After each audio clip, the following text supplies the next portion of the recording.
Al momento i dati sul numero di contagi mettono il Veneto tra le prime 3 regioni e quindi a rischio zona gialla. Però due considerazioni su questo. Uno, io spero, veramente spero che non ricominci ancora la discussione attorno agli indicatori che ti fanno scattare in zona gialla. L'abbiamo già visto nella seconda ondata con 8.400 morti. Il problema di Zaia era far cambiare gli indicatori per essere sicuro di rimanere in zona gialla e non andare in zona arancione. E allora no, non si possono contare solo i contagiati, bisogna contare il numero dei tamponi, perché non è vero che abbiamo tanti contagiati, facciamo tanti tamponi. No, non bisogna contare solo i contagiati, mettiamo anche l'indicatore sui sintomatici e asintomatici.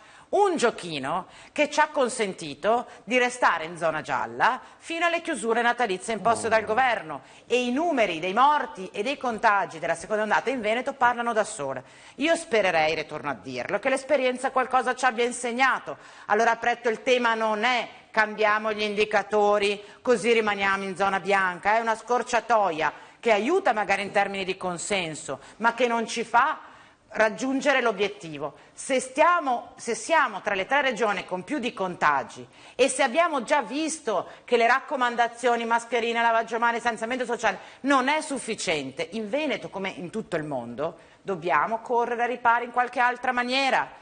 Non troviamo le scorciatoie, arriva un punto in cui la responsabilità ce la dobbiamo assumere. Se siamo la 3ª regione in Italia per contagi, qui c'è un problema, e non a caso il Veneto è una delle regioni dove ci sono più, obiettori di coscienza sul vaccino.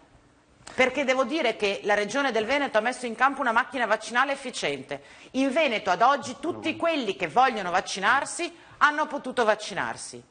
C'è ancora una percentuale troppo alta, anche rispetto alle altre regioni, di persone che non si vogliono vaccinare. Allora il tema non è continuare a tenere aperto tutto e fare in modo di restare in zona bianca perché cambiamo gli indicatori. Il problema è assumersi la responsabilità che così le cose non vanno bene, perché poi se no a settembre, a ottobre, le scuole non riaprono, le imprese richiudono, e allora poi cosa si fa? Ci si lamenta perché il governo non dà abbastanza ristori. Guardate che non regge più questa cosa qua, secondo me. E quindi zona gialla dietro l'angolo, aumentare le vaccinazioni con una campagna vaccinale in cui tutti diciamo chiaramente ai cittadini: vaccinatevi, no? Chi ha qualche dubbio tutto sommato qualche ragione ce l'ha. E Zaia su questo, devo dire, non è ambiguo come è stato Soranzo prima. Zaia lo dice tutti i giorni: se non credete a me perché sono quella del KGB russo, come diceva la spettatrice, ascoltate Zaia.